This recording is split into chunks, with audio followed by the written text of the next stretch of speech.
Welcome to the Backstage, Pastor. Our people, I have a special guest with me here this morning. Is it still morning? I think it's still morning. It's still morning. It's still barely morning on this frigid Fort St. John day. And I just have to say, this guy walked up from, where'd you walk from? The journey? Your church? Just post office. Oh, from the post. Yeah. Oh, okay. So it wasn't too bad. I thought maybe you walked from your house in this little sweater here. And then I get a text saying, come to the door now, or something like that. And it was nice in that. There's no explanation marks. There wasn't bold print. Yeah, but Larry almost died coming to the podcast. It is cold. I think it's 11 or 12 below out, maybe now. At least. Well, then the fog and stuff. So this guest, I have been, since we started this podcast, Larry, the podcast is called The Backstage Pastor, and the whole thing behind it is we wanted a platform or a place where we could process more things than just you have time for on Sunday mornings. So process just staff dynamics and different testimonies and we've been doing kind of a series called Bad Ideologies or Bad Theologies and addressing them. Cessationism was one of them. Okay. And so it's just a place for us to just fully be ourselves and let our hair down and process the things that we don't have. I know you don't have a ton of hair to let down. Was that a cheap shot? This is going to be a great interview, folks. Stay tuned. Larry's letting his hair down. But so one of the visions behind it was actually a place to have conversations with different pastors in Fort St. John. And there's just a massive need for true unity for sure. And I know that like lots of people talk about that, but I think sometimes what we want looks more like uniformity than unity. And unity means that like there's so many different body parts that Paul talks about. Yes. And we're all a bit different. And some are going to look more like the eye and some are going to look like the toe and the finger. And so I would love for a piece of the Backstage Pastor to be like this, where we actually just have conversations. Absolutely. With another pastor in Fort St. John. Yep. And so you're the guinea pig. I'm honored. Thank you. No, I love having you on. Guys, this is Larry Lorentz. He's 37 years old. You 37? At least. He stopped counting. 2 times over. He stopped counting at 37. But this guy's a legend in our community. You've been here a while. You've been here a long time. Yeah. I was probably almost in diapers when you started ministry here in Fort St. John. 1995. No way. Yeah. So hopefully I wasn't in diapers. But November 1st, 1995, we came to Fort St. John. First time. November 1st. Yes. Wow. Yeah, spent Halloween in Prince George. So crazy. Yeah. So I was 5 when I was 5. 5 years old. Yeah. When you came here 30 years ago. Yeah. That's crazy. Yeah. So, Larry and your wife, Sheila, that's right? And 2 kids? 3 boys. Three boys. Okay. So I know Landon. Yeah. Richard, Cody, Landon. Landon's the youngest. Landon's the youngest. He's the gym rat. Yeah. Oh, okay. Yeah. That, you know what? That helps me understand him. He's the youngest. Yeah. The wild one. He's wild, man, but so amazing. So I would love just to like pick your brain and find out who you are. Okay. And a cool thing that people might not know, because Evangel, I mean, we have some people here from when you pastored Evangel back in the day, but one thing our people might not know is that you were the pastor of Evangel for 4 years, 5. Interesting story. Okay, let's start there. Actually, you know what? Let's get there. Let's go back earlier to the call into ministry. We met up for coffee last week, and you were sharing some story. We only have an hour, so we got to keep that in mind. But I'd love to just hear some of your story and your lineage. You were talking about grandpa. You were talking about dad. I'd love to hear some of that. And then your call into ministry, and then you pastoring at Evangel, and then what you're doing now. Okay. And I'm just going to interrupt you the whole way and sounds good. Ask questions. Sounds good. So interesting. Yeah. My grandfather came to Canada in 1956. Oh, wow. After responding to a call of God to come and minister with the Indigenous people. Okay. First Nations people. So he did that. My folks would join him in 1963 at which time I was 6 years old. And so they would come up because Grandpa was ministering. It grew. He got on different reserves. On the island, right? On Vancouver Island, yeah. So based in Chemainus, but did all the different reserves, is what you call them back then, the villages and stuff. And then so I was raised in that environment. We had 5 church services on our church involvement points on Sunday. So you had like 5 different locations, 5 different reserves on a Sunday, starting at Sunday School West in West Home. Yeah. The main service in Chemainus on Sunday morning. Then we'd have lunch. Then we'd go to Chemainus Bay. Then we'd go to Shell Beach, and then we'd end up in Nanaimo for the evening service. And you're just a kid. We're just kids. And Grandpa's preaching. Grandpa's preaching. Yeah. Dad's leading worship, and we had quite a good team that had developed over the years. So later on, when there was about 12 different ministry points, then the team would meet Sunday morning, and then the team would divide and hit all these different locations. So we grew up in that. So that was so we were very involved as kids. That's we were crazy. Very involved. Yeah. So we had jumping forward to when I was 14 years old, we were at a river bottom camp, which was hosted by the West Coast Indian Fellowship. Yeah. And they had summer camps out in Couch and there at the Bible camp. And at age 14, I had an incredible encounter with Jesus one night at the altar. Wow. I could close my eyes and go back to that same concrete floor, front row chair that I was kneeling, weeping before the Lord, and I met Jesus in a powerful. I gave my life to the Lord when I was 5, of course, in that environment. Yeah. But at 14, I had an encounter with him, at which time he commissioned me to go preach his good news to the lost. You felt that in that encounter that he commissioned you? Without a doubt. 14 years old. What's happening for you in that moment?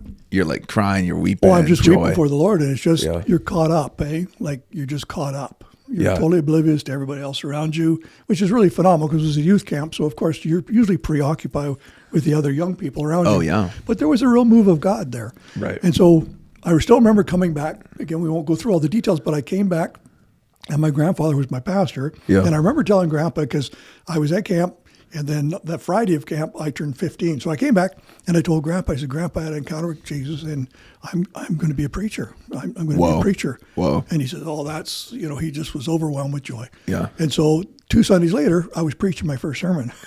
Like Grandpa got you preaching. Yeah, that was wow. He says, well, if you're called to God, let's get you going now. So no training, just get you in there in the deep end. Grandpa just heavy-duty mechanic, called by God to the First Nations people, sold everything, moved to Canada to be a missionary, and he did it. Okay, rewinding back to Grandpa for a second. Was it Grandpa that he just started all this ministry, and then wasn't it later our denomination, Payok, yes, kind of caught up and said, hey, we love what you're doing there, and then tried to pull him into and training and stuff. They had a church building in Chemainus, because Grandpa was living with the postmistress of Chemainus, Shirley Donahoe. She opened her house to the mission. And that's where Grandpa and Grandma lived. That at one point, that's where we lived. Right. And that's where everything happened from. Yeah. We had a fleet of Volkswagen vans. No way. That was buses. It was incredible, eh? Yeah. And so Grandpa was just doing it. I mean, he hit the ground running. He got hired at the North American Native Technological College, where he was teaching diesel mechanic to the native fishermen to fix their boats. And so he would then he asked the administration, could I just do a Bible study night? Yeah. So that's when the mission was birthed. No way. Yeah. And he started with the Bible study that was Thetis Island. With the mechanics? With the native folks who were learning how to fix their fishing boats. Yeah. Yeah. So that's where it all started. So later on, when he began to minister to different reserves, and people were getting saved by the dozens, just a powerful move of God, the Carmen Lynn, who is the president, or what do we call him, superintendent? He saw it. He came over and he met with my grandpa and said, we got a building, a church that's just sitting vacant. Oh, interesting. If you were to affiliate with us, we could let you use that building. Right. And so Grandpa was all about the ministry. Nothing about denomination. Yeah, just going for jump in first. You got a building? Good. What I got to do? Sign me up. So, and then they thought, so Carmen Lynn, the superintendent of the POC, Pentecostal said you didn't get Canada. some training. Well, no, he was the one that said, we'll give you a minister license with the POC. So give you credentials. Right. Yes. So after Carmen Lynn was gone, the next superintendent just got looking at the books, and it was time for Grandpa to be ordained, because you serve, what is it, minister license, then you serve 4 years, then you're full ordained. time, Yeah, and so it came that point in his ministry, and they got looking and says, you have no training. And Grandpa says, when am I going to train? I'm doing all this work. I'm working full-time graveyard shift, heavy mechanicking, so that I can finance the ministry. When will I have time to go to school? And they said, well, you got to show some effort. And so he said, okay, I will. At least show some effort. So he signed up for a couple online courses. Yeah. They ordained him. And when Grandpa passed and I cleared his office out, I found 2 courses that he had begun. And he never got through. He kept his word. He kept his word. Yeah, so he said, okay, I'll work on it. I'll work on it. Wow. Yeah. Honoring guy. Yes. And busy guy. Oh, 4 or 5 hours sleep a night is all he needed. Crazy. And he was all about ministry, about serving, What a legacy, hey? Yeah, it really was. You come from that. So Grandpa gets you to preach then. 2 weeks after this. Gets me to preach. Encounter. Might as well confirm if this is real or not, if it's just an emotional moment. Yeah. So I preached. I still remember I preached on the 9 lepers, and I opened in prayer. I preached my heart out. And for me, I was not the kid. I could not stand in front of people and talk. I was just too timid. And I had a hard time of it. So I got so up till this age? Or right up, even in Bible school, I struggled with it. Right up till same story. That was me too. Yeah. That's so wild. So in Bible school, finish this one. I'll tell you about Bible school because so I preached. Oh man, I did well. Like I fought 9 lepers, and stuff. Yeah. And then I closed with prayer. Had an altar call. I looked at the clock, and 10 minutes passed. I was gonna say that happened to me too. And I remember reading a story about Billy Graham, his first preach. And he had one preach plan for the morning, and then he was going to preach at night again, and had a fully different preach plan. He got through his first preach in 3 minutes and realized, what do I do now? So he preached his second sermon, and he was done both of them in just over 5 minutes. Okay. Wow. But then the question... Start somewhere. The question is out there, like, where did we decide what the perfect time for a sermon is? Oh yeah. Like, what's your time? Like, do you go have a regular time? Yeah, it feels like now we do. But I mean, Jesus' parables. Yeah. Some were very short. Yeah. So how long do you preach in Sunday now? Probably 40 minutes. Okay. 45. Yeah. Sometimes 2 hours. Really? There you go. Perfect. No, 45 better make sure the Spirit's really moving if you're going to go 2 hours. Yeah. But the bottom line is we see our congregation, we see our people, we see when they're receiving and when they are now weary. Or thinking about the football game. Exactly. Or turkey. So we have to be, sensitive to that. So anyways, I did. And it was, and then I still remember at the end of it, nobody responded to the altar call. So I'm looking at everybody's just looking at me. It's quiet. And I says, what, you want me to speak it again or preach it again? And everybody laughed and the church was over. Yeah. So, oh man. So that was the beginning. Wow. So you move on to Bible college. So I felt. Where'd you go? Well, the first thing I went to was Northwest Bible College in the States, down in Seattle. Yeah. And it was a liberal arts college. It was a little bit too much for me as a 17-year-old kid. There was too much stuff, and I got caught up in all the stuff. Like, oh, wow. There was different lifestyles and stuff, and I got caught up in all the fun and all the excitement, and would end up getting kicked out of that Bible college. Oh, wow. So wow. Not a good testimony, but it was at the time because my thing is I had a 68 Firebird that I'd redone, and my park in that Bible college before I went to Bible school. Yeah. And so I'd have to park it up behind the dorms, and it's a rough area. So my buddy had his Corvette stolen, so I was sort of concerned. I was the next nicest car on campus. Yeah. So I parked it right in front of my dorm in Dr. Pacota's parking space. Well, one of the profs. Well, yeah. So I got ticket after ticket. I said, that's okay. It's cheap parking. So my tickets were up to about $350. And you got to realize this is 1977. So it's $300 a lot of money. Yeah. So they'd say, you got to move it. Like, you're getting tickets. I said, well, that's okay. I don't mind paying the tickets. And so finally, after my first year, I got called in to D.V. Hearst, President D.V. Hearst. And said, you got to stop. He says, we're going to ask you not to come back next year. And I said, well, why? I'm not only got a year. And he goes, no, we're concerned about your attitude. And he says, I think you need to go home and really get before God, because he says, I see nothing in your life that testifies of a call in your life to ministry. Wow. And I go, okay, did you kind of agree with them at that point? No, I didn't. Did you feel lost? Did you just feel like... No, it was, to me, it was just about parking my car in front of my dorm. Right. not a rebellious act or defiance. Maybe it was, Right. He saw that. So I still, as a 17-year-old kid who was a scrapper by nature, I just want to reach over and grab Davey and just give him a shot, right? What do you have to lose? You're already kicked out of school. And so I didn't. Good. I went back, and when I went back to Chemainus, it was funny because my grandpa got the letter from the college saying I was, dishonorably discharged. Man. So I ended up going to Summit. Back then, it was Eastern Pentecostal Bible College. And I should tell you, years later, at one of our conferences, President D.V. Hurst was the speaker. Yeah. And it was probably, 15, 20 years from when we had that encounter in his office. And I went up and I said, Brother D.V., I says, do you remember me? He goes, yeah, Larry, I remember you. 20 years has passed. And I said, I'm so sorry. Like I said, I'm in such a different place. You were right in doing what you did because it changed the trajectory of my course of my life. Yeah. And I'm just so sorry. He said, I was so brokenhearted because you had so much potential and you didn't have a clue of how God wanted to use you. And he says, when you left, he said, I cried. Wow. And I go, oh, man. And he said, so he was so delighted. And he's not a hugger guy, very, Summoners of God, big shot and stuff. But he grabbed me and hugged me and stuff. And I was so, grateful that he did what he needed to do. Even in the hard thing. Even in the tough stuff. Was for my good. Yeah. And so I went on to Western Pentecostal, and the rest was history. Right. So you finished a degree there. I did. So 3 more years? 3 more years, yeah. Right. Met my wife, Sheila.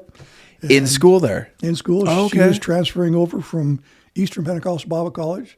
Where's Eastern? That's in Peterborough, Ontario. Oh, okay. And so she was transferring over to do another year, 4th year, in music and children's ministry. Mm-hmm. So I met her. Love at first sight. It was. Got married. It was sort of for me, but we didn't hit it off right away. So I tried one of my best lines, and she thought I was arrogant. So she didn't respond. What was your best line, Larry? Well, she was. It's funny your memory. Eh? So I was polishing. She was helping Norm Birch, who would later become my roommate, and he was sort of the guy. And she was polishing. She was helping wax, and I pointed up and I said, "Hey, you missed a spot there." And she just it didn't go well. Anyways, we became friends. We did become friends. And there's about 6 weeks left of college. She was going back to Ontario. She was the first ever traveling music group that was going to travel all over BC. Interesting, yeah. So she was going on a six-week tour, and then she was heading back to Ontario. Does she lead worship? She leads worship, yeah. She was a beautiful voice, too. And so it was a group about 6 voices, a choir or a ensemble. Yeah. And so she was heading back, and we realized that I did have feelings for her. And so we allowed those feelings to be known and stuff. And 6 weeks later, we got engaged. Oh, wow. And then married? Then 1 year later, we got married. Yeah. So down on the Lower Mainland? We're the Vancouver Island. Oh, okay. Yeah. So then what happens from there? Like, are you pastoring a church, going on a full-time ministry? What we did is we went back. Grandpa offered us to come on with him as co-pastor. On the island? On the island. He's still doing all the different... He's still doing it. That would be 1980 that I graduated and got my minister's license. Yeah. So he's still... With PAOC. With POC. Yeah. And so he's still doing... But by this time, some of the churches... He has brought in native pastors who have been trained, are now pastoring. So he would basically down to Chemainus ministry in West Home and Duncan and sometimes Nanaimo. So it really had shrunk per se, but it really hadn't. We just had full-time people in those positions now. Right. So I went back and worked with him. And it was funny because he hired me and stuff. And I says, well, Grandpa, what am I going to get paid? Like, just so I know. He says, I don't know, whatever the job you get pays you. So totally different mentality. It's about, you're going to come into ministry. Look, Of course you're going to work. Right. And ministry's not going to pay you. Ministry's you not got to gonna have pay a you. job. Yeah. Yeah. So Interesting. So we jumped into ministry. Yeah. And got a job. Sheila got a job at the Western, was it West? No, Western's up here. Whittam's Insurance. Oh, okay. She was a salesperson in Chemainus. I was in Duncan. And about 6 months into it, I went and managed an office for him in Shawnigan Lake. And are you full-time in ministry or kind of like half-time? With Grandpa, there was nothing other than you're all in. So you're working full-time? Working full-time, 40 hours and then evenings and... everything, yeah. Yeah. Your lunchtimes, your evenings, your mornings, you're full out, right? Crazy. So it was a good learning base. Oh, yeah. It was interesting. We ended up, Lord granted his favor in the whole insurance thing. Yeah. And I remember because you were both insurance. We were both insurance. Yeah. And Mom and Dad had built a retirement house for Grandpa and Grandma on their property, and so we actually got to rent that. Right. So it was nice that way and right on the property. So we'd been in ministry probably 2.5 years or so, and it was demanding, right? Yeah. It was a load. Yeah. And so the general manager of Whittam's said, "Can we take you out for coffee?" So Jim, the owner of the company, the accountant, the general manager, the insurance manager, all took them out for coffee. And they laid it out for us. They have plans for my life. Yeah. And they have all this thing. Wow. They like promotion. They wanted me to run, because Jim was Art. I forget the names now. Art was the accountant. Ed Wood was the insurance guy. They wanted me to step in and become general manager of 17 offices to oversee their whole insurance program.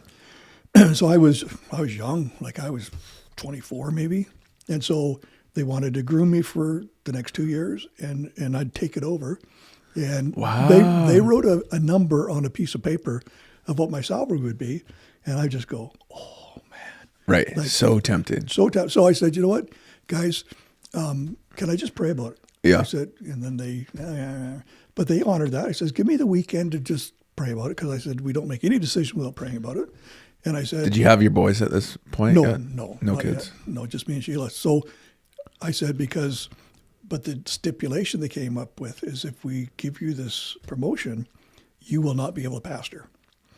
So a real crossroads. Do you want to be successful? Like So they said, but you can't do this other thing.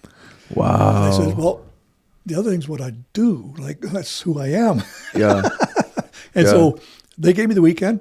We went to a snow camp. They used to have snow camps. I don't know if they had them when you were in youth, but snow camps. And that was just a weekend. And so we went up to Campbell River. Dennis and Sherry Bjorken were speaking.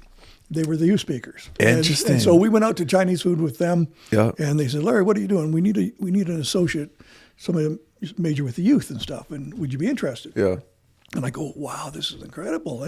They said, we could pay you $875 a month in White Rock. Yeah. And so they said, but it's a pledge. So if people don't honor their pledge, then we can't pay you that. We'll pay what comes in pledges. Are you interested? Full-time. Oh, wow. So we go, oh, wow, full-time ministry. Yeah. I wouldn't have to work. Well, and a way different number than insurance is way different. offering. Yeah, because there was about the $80,000 mark. And we're talking, mid 1980s. Oh, yeah. Like, it was just unheard of. Yeah. So I got my answer. So I met with them the next morning and I still remember. And I said, well, guys, they said, okay, we got the papers here ready to go. And I go, well, the Lord did answer me. And I said, you're not going to like the answer, because I'm going to respectfully decline the offer. And he says, actually, I'm going to be moving to White Rock. And wow. And they literally laughed me to scorn under the table, because they said, do you realize what you're doing? Yeah. We're offering you this opportunity that, will never come And you're again. saying no to it. And I'm saying no to it. And they said, can we ask you, what were they willing to pay? And I said, $875 a month. And like 10,000 a year versus 80. Crazy. Wow. So they didn't understand it. The things of the Spirit, the carnal don't understand. Yeah. So we ended up going and working with Dennis Bjorken over in White Rock. So crazy. So that was like first full time. So Grandpa's was full time. Yeah. Yeah. And so that was sort of a full time. Yeah. $870. Interesting. Okay, so from there, how do you get up here to Okay, the so- Northland? So it's interesting. We came in '95. It was funny. I still remember Sheila got a call. At that time we were in Port Hardy, Okay. pastoring the church there. So another church. Another church. Yeah. Yeah. So wonderful experience there. And so a fellow by the name of, how did Sheila record it? She got it wrong. It was Mike Forrest. She said a gentleman from Mike Forrest from Fort St. John called you, and from the church there want to talk to you. And Interesting. How long were you at your current church in Port Hardy probably for? 3.5 years. Okay. Yeah. And lead pastor in there? Yeah. Yeah. Yeah. So it's funny though, because it wasn't Mike Forrest. It was Mitch Branch. Branch. Interesting. Both names wrong. Both names wrong. Interesting. So he was on the board here. He was on the board here. Yeah. It was him. They just moved away. What now? I want to say 3 years ago. 3 years ago, yeah. 3, 4. So they were a big part of, they've always been a big part Yes. of the journey, right? Yeah. Or of Evangel now. Yeah. And stuff. Yeah. So they called, and we would come up and we'd candidate, and the church at that time was about 60, 70 people. Yeah. Was this the last building over here? We were in 98. Yeah. Okay. Big building. Yeah. Yeah. But it's interesting. How long had they been in that building for? Do you know? Oh my goodness. I'm not really sure. It was back in McAllister's day. Darcy McAllister's dad pastored, and then Harold Rutledge pastored. Right. So that was some time ago, Yeah. because I believe that was the Mennonite building at first. I'm so curious. I think we're about 70 years old now. Okay. But I was telling you over coffee, we're going to do like a bit of a museum hallway with that's Evangel's cool. history, all the old pastors that have pastored here. There are signage, vision statements, biographies, everything. that's And cool. so we're super stoked about that. But I'm super intrigued Yeah. to get to know our history. Yes. Which is Absolutely. interesting. Totally different people, almost all different people. Yes. But just to go back, who were And we? good, What did the Lord and good do? on you honoring those who came before. Yeah. You Yeah. know? And so It's a huge value of ours for sure. it's so important. It's so important because a story probably not many know, except for the people who were part of it back then, is that one day a man came to the door of the church. Yeah. It was Mr. Flake. I don't know if you know Mr. Flake. No. He used to be the principal at the high school. Okay. Or at the Christian school. Yeah. And very godly man, but his name suited him. Mr. Flank. Mr. Flake. Yeah. You know, because he was Flake. He was spiritual. He was a spiritual man. But if you don't track with him, it might sometimes. I'm sorry if he hears it. You know, I love your brother, but he was a godly man. Yeah. And so he came to the door and he said, "Hey, Larry," he came and shared. He just got back from Israel and stuff, and he had a big bottle of oil.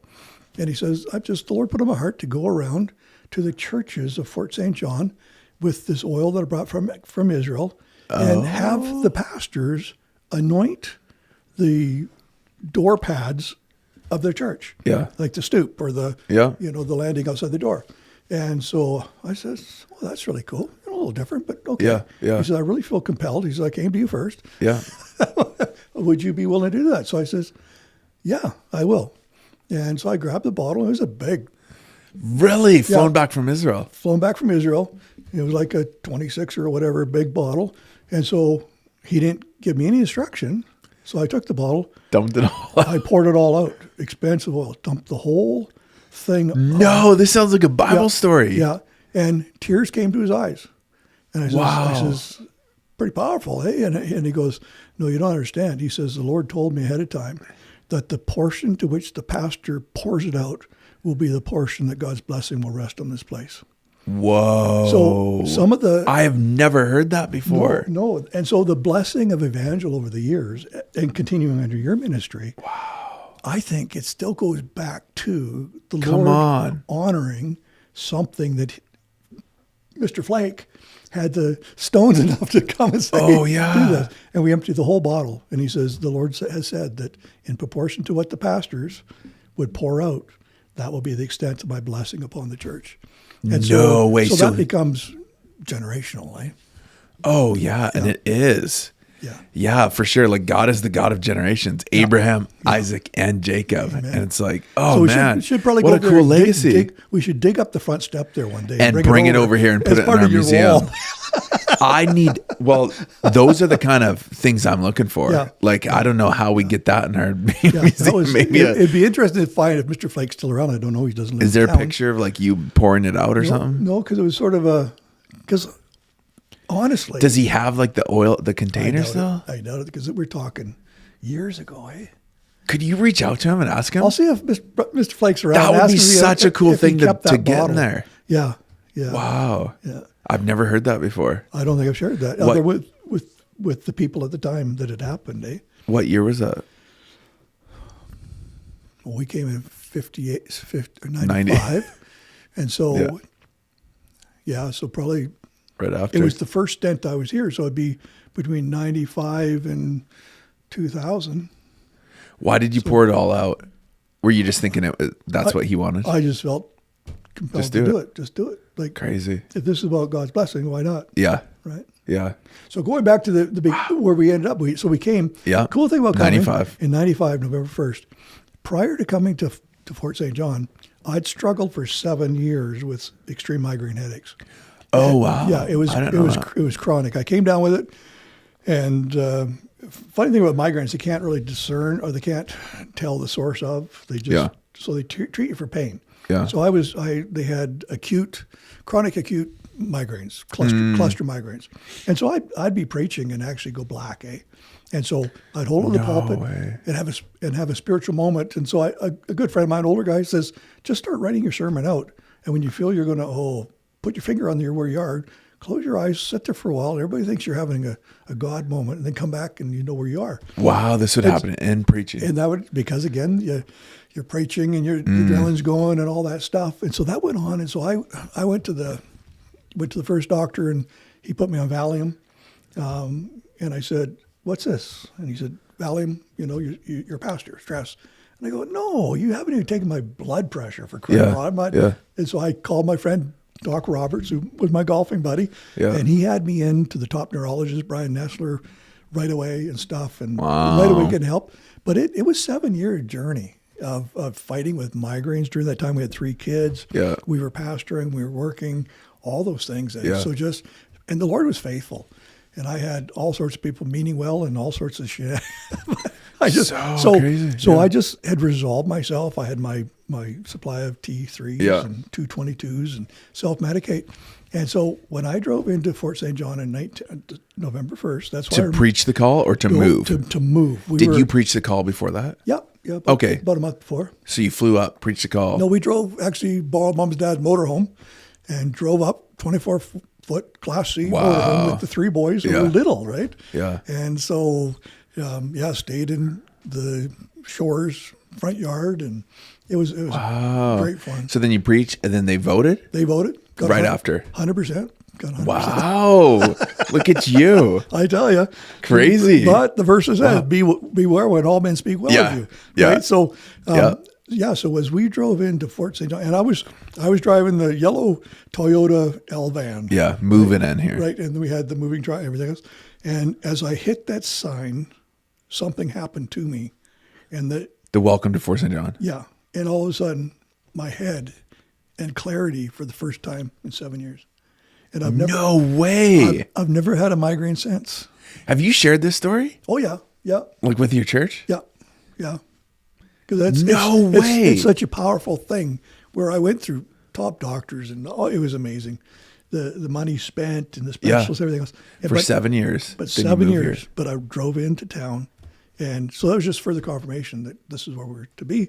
And the Lord was gracious, and I have not had a migraine since. 30 years. But boy, do I know how to pray for people who have migraines. Or new compassion and grace. Yeah. So really cool. So coming you have the coolest stories. That is so wild. Yeah. So it was cool. It was neat to see God's touch, His hand. Yeah. And so then we came in, we pastored.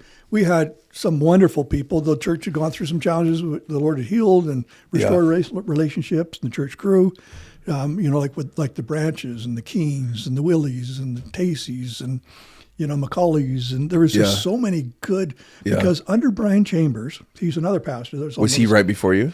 He was 2 before me. Okay. Keith Johnson was just right after me. Brian Chambers was before. He was a missionary. Yeah. They came to fill in for a period. He was a missionary. And he came in to fill in, and he ended up against I think he would say that he really didn't feel he was a pastor, preaching pastor, but he stayed. And during his time, there was a revival that happened, and that's when Branches and Torsties and Lemire's and Shores all came to faith. All these young adults that were just starting families and stuff, they all came to faith. When Brian was here? When Brian Chambers was here. Yeah. He was 2 before you? Yeah, 2 before me. Okay. He was a cool guy because when we came back, then he was the counselor at the school, the elementary school. Oh, okay. He had his master's in family counseling and stuff. So when you were pastoring here, was he still here? He was still here, Like in Fort St. John or at Evangel? No, not Evangel, at Fort St. John. And when the former pastor was here, he then went to attend. I think he was at I'm not sure what church he was at, but he was fellowshipping full time. But he just, because in the day, remember, things were different. Like when I would leave a community, the expectation was from high up was that we don't maintain relationships with those people. Yes, you're called on. If I come into the town, I have to let the pastor know I'm coming, let him know who I'm going to be seeing. So total paranoia. Yeah. Goofy. Fear. Fear. So Brian honored that. And he was, because I became good friends with Brian and loved the man. He was a good guy. How old is he now, roughly? Oh, he'd be late 70s. Oh, okay. Yeah. At least. Yeah. Yeah. So, man, it's so cool just hearing our history, like our legacy from where we came from. Yeah. Yeah. It's pretty deep.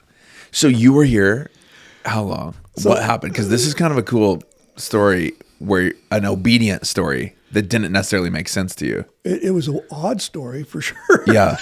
Yeah. See, we were here 3.5 years. We saw some really cool things. We dealt with some really tense stuff, like heavy stuff. Yeah. And we 3.5 years into it, I looked and I wasn't sure what the next steps were. I know the Lord revealed to me after what it was, but I wasn't really there ready to receive it.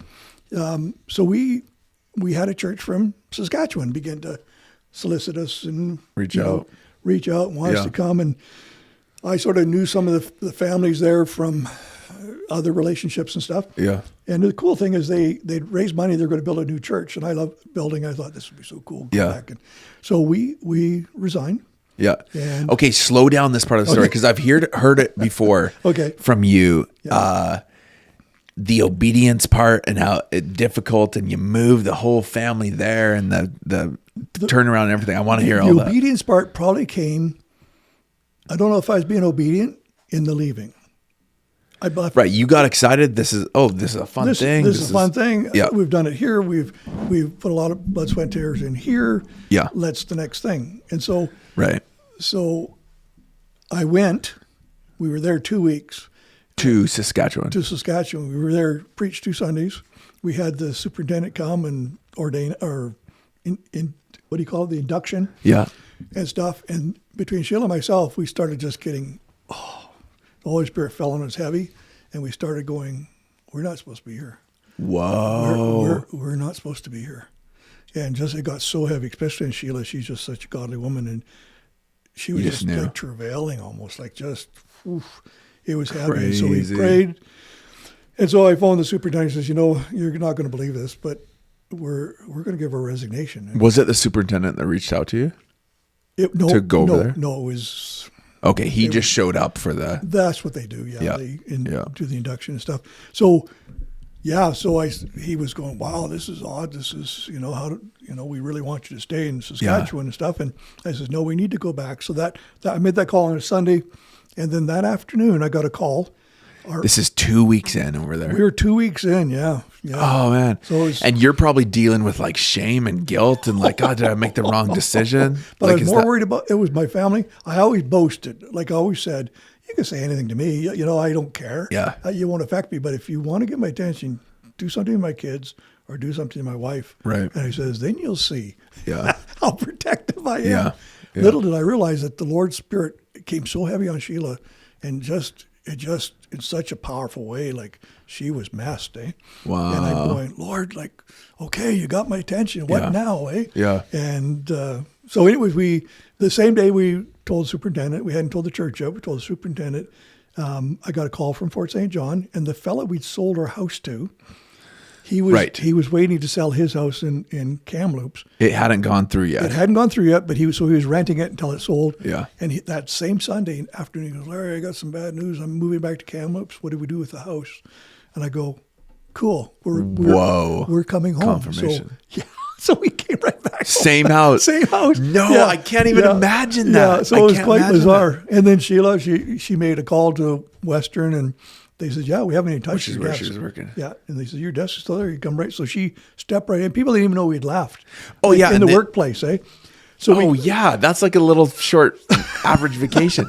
You must have felt all the emotions through there. Joy and sad and anger and shame. Crap sometimes.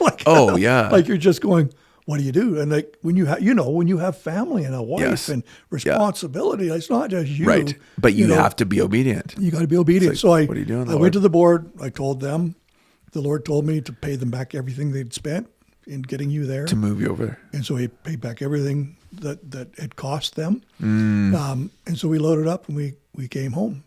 And so I phoned our presbyter. How old were the boys at this point? Oh, they were young. They were... But they knew what was happening. Oh, they knew what happened. Not super young. Yeah, they were all in elementary school. Oh, still. okay. Yeah. Landon being the youngest, so he was 92. Yeah, so he was young. He was probably just in school. Yeah. So I phoned Bill Gibson, our superintendent, and he says, Larry, what are you doing? I said, well, I'm going to come back home, and I'm going to humble myself and go to the church and see if they'll have me back. Yeah. And he says, well, we don't do it that way. Like that's never happened. Like this is a superintendent here. This is superintendent BC. Oh, okay. Right. Yeah. And this is before Ken Russell? Yeah. Yeah. One before. Yeah. And so I go, oh my. Well, we're going to come back. Our house is there. I'll come back. Sheila's got a job there. The Lord's doing something. The Lord's doing something. So we moved everything, moved to our house. I talked to Vic Munshaw, who was our presbyter down at Dawson Creek. He was a godly man. And he said, oh, this is so exciting. I'm so glad you're coming back and stuff. I said, well, I don't know if I am, but I'm coming back to town regardless. Yeah. And so I talked to the board, and they were excited, but they go, well, we're already in the thing. We already have names and stuff. So they concluded, we came back, moved in our house. I got a job. I was managing the Whittam's office over at the mall, the insurance office, and we're just waiting, see what the Lord would do. And so the board said, district tells us you've got to submit your resume, and if we choose you, you have to come preach for a call. Right. We have to vote for you again. Right, because they'd already moved on and were searching for new pastors. Yeah. Tony was probably involved, or was he one of their picks at that point? Even Tony would come back. I would introduce Tony to the board 5 years later. Oh, this is a different time. Yeah, so this is the first time we came from 95 to the first 3 years. Oh, right. Yes. So we came back, and so we did. We had to humble ourselves, ask people's forgiveness, say we missed it. And this good on you, though. That's really big of you. It was a humbling experience. So you're telling your story all over town. Didn't you leave? I says, yeah, I don't hear the story. And so the whole town, I sort of laid it out there for everybody to ask, eh? Yeah. And so the long story short, I'd come and preach. Yeah. Interviewed, preached. To the church you'd been pastoring. They did the vote. I got 86%. And then the board was afraid I wouldn't accept it. So 14 people that voted for you before said, what is happening? So I go, okay. And the Lord told me I'd lose one of my board members over it, and I did. Wow. And so that wasn't a surprise. I was sad by it, but it was, he just didn't agree with it. Yeah. So we ended up pastoring for almost 5 years then. 5 more years, had 5 good years. So 3.5, then 5. Yeah. Yeah. So you're 8 years here. Probably 8 years, 7.5, 8 years. Oh, okay. Because there's transition in between it. So that 5 years was really when we came back to Fort St. John. It was about a month or 6 weeks that played out there. Yeah. And then we ended up back at the church. And then it came time again. 5 years later, we felt by that time. What were some things, what were you seeing in those 5 years? Like you're still at the last building. Yes. There. Yeah. The oil's still poured out and you slip on it every time you come into the church. Yeah. Yeah. See, we hit the max.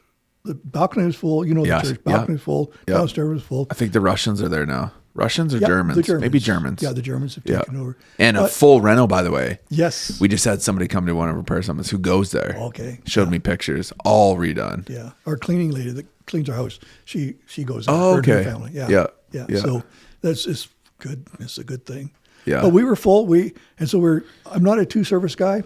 I know. I get that. How do you feel about 2 services? We tried it last year and it sucked.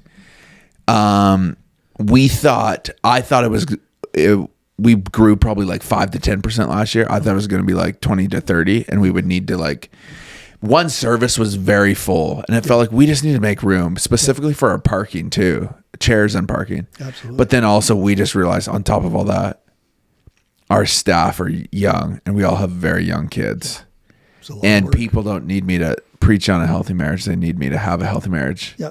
Excellent. And be a healthy father.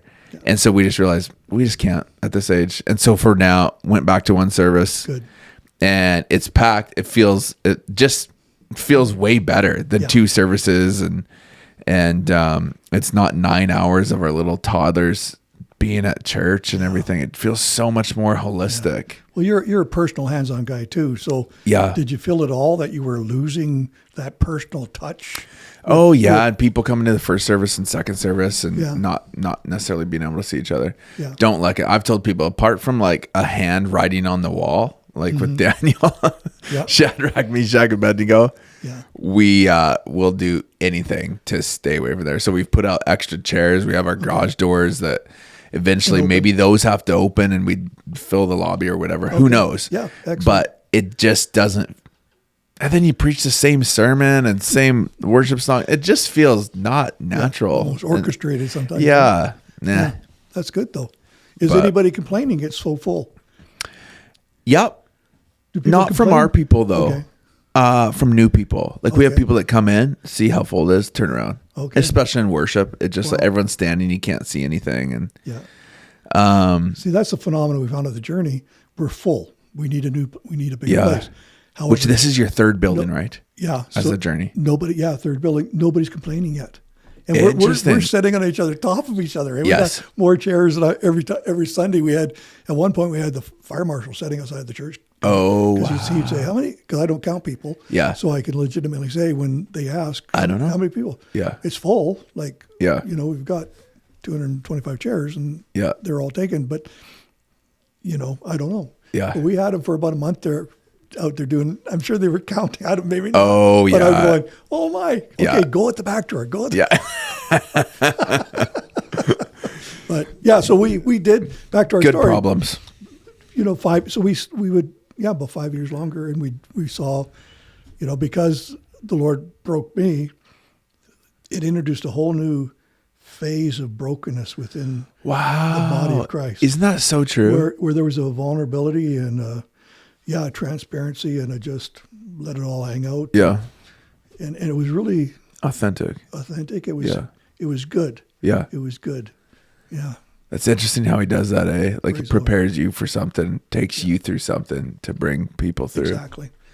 So then 5 years go by, you're feeling called to move on. Well, we'd maxed out. The Lord granted His favor. We had a property next door, which was the parking lot. Yeah. And so we had, we felt, okay, we're gonna increase the size of our building. Yeah. And so of the old Evangel building. Old Evangel. Okay, so did Evangel always own that parking lot? Yes. We bought it. Right. Yeah. That's not a massive parking lot though. It's not. And the challenge is there's a laneway between it in our property. An alley. Yeah. And that was the problem. So we got together as an architect, Christian architect in Grand Prairie that heard about the church and see, we had the No Club, which is Diane Fair, her dream thing. And we had, that was Kids Night on a Wednesday. Diane was admin here. Okay. At one point, right? She was the old church, never here, I don't think. Yes, but in Evangel. Oh yeah, totally. Yeah. Right from the as long as I was there, and then when Tony was there too. So crazy. Yeah. So she did No Club. We had No Club, 250 kids. We had probably 6 different churches that actually had people coming and helping us. So it was a really cool thing. So anyways, this architect sort of heard through the grapevine and stuff. And so I met with him and stuff, told him the dream, walked out what we wanted to do. He says, okay, I got you. So he drew plans up free. Wow. Because all the service was free. Yeah. And then one of the construction companies here in town, and I can't remember exactly who it was, their grandkids came. Yeah. And he was so excited that his grandkids were coming. They loved it and stuff. He says, Larry, if you get ready to go on this, let me know, and I'll be your general contractor. Wow. I'll deal with city. I'll do all the permit pulling, everything else. Yeah. And I'll deal with them. I said, well, what's that going to cost? He says, nothing. Wow. So it's looking like this is going forward. It looks What's that the Lord way. doing? Yeah. And then at the last minute, city shut it down because they said you won't have, because you're going to use there's a laneway there. Yeah. And also you're going to use your parking for part of your building. And so you don't have enough spots for your parking. Interesting. So they shut us down. We had everything just full out. Everybody's excited. We could increase our seating capacity. It was going to be around. It was going to be like this. So you're going to expand it through the alleyway. Well, we had to. Well, John and Diane Fair owned the house, which they had made it available to us. We had to purchase that to redirect the laneway. Oh. We would have been able to do that. Yeah. Or run the laneway down But we were going to be able to increase the seating capacity just by building it on the existing lot. Oh, okay. Without using the parking lot. Yeah. So the way we had it designed. So were you going to completely redo the building or add to it? It would end up a roof off restoration, right? Wow, like a big deal. Yeah, it was a big deal. Do you remember how much the rental plan was for that? I can't. Or guesses? I'm not sure. But big. It was going to be It's not sizable. just a facelift. Yeah. Wow. Yeah. So somewhere in the archives, there should even be some blueprints somewhere. I'd love to find them. Yeah. I don't know where they would be, though. We're doing detective work right now, trying to figure out some of our history. Yeah. Okay, we're almost out of time, Larry. Okay. I would love to fast forward to the journey. Yeah. Now. So you plant this church. I would love to, what's happening there? What's the Lord doing? What's your heart burning for there? So we went from here. We got a call from Penticton. We'd go to Penticton, be there for 2 months, and then we'd become the senior pastor, replacing Pastor Kowalski. Is this Bethel? That's Bethel. Yeah. Oh, okay. Yeah, so I know the pastor there now, Jeremy Bates. Yes. Okay. Amazing guy. Yeah. Excellent. Yeah. So we went there, pastored there for 6.5 years, helped them through some transition stuff from being a seniors church to being a more, we were instrumental in planting the church, Joey and Dennis. So you removed the organ and traded it for a piano? Is that what you're saying? Something like that. What's the old saying? How do you get the organ from one side of the stage to the other? An inch a Sunday. Exactly. Or drag the organ player out and make her disappear. So we did that. And then in the process, because we helped plant the cheers, and then there was another millennial church we helped plant. Yeah. And I got thinking, Lord, that would be something I've never done. It'd be sort of interesting. Yeah. And things were going well and everything else. And I still remember I was putting a new kitchen in our house, and it was June, and I just felt the Lord speaking that I want you to do this. I want you to go back to Fort St. John and crazy for the second time. Yeah. So we've been here 3 times. Yeah. And so you've moved here 3 times. Yeah. And in my journey, in my journal, one of the entries is that the Lord has shown me the lost of Fort St. John. Yeah. And I recognize their faces. Wow. And I go, oh man. Yeah.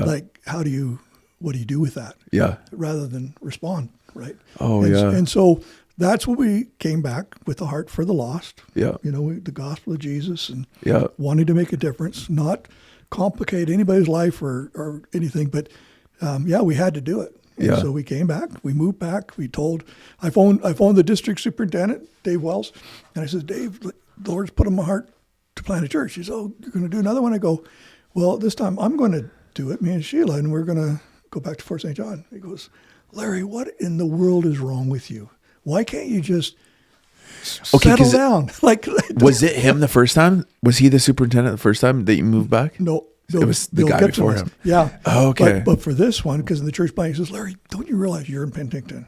You're 50 years old. You're in Penticton. Yeah. People love you. You got it made. You're set for life. There's no need to be doing this stuff. Right. And I says, Dave, I've never been so disappointed in anybody in my life than listening to you talk right now.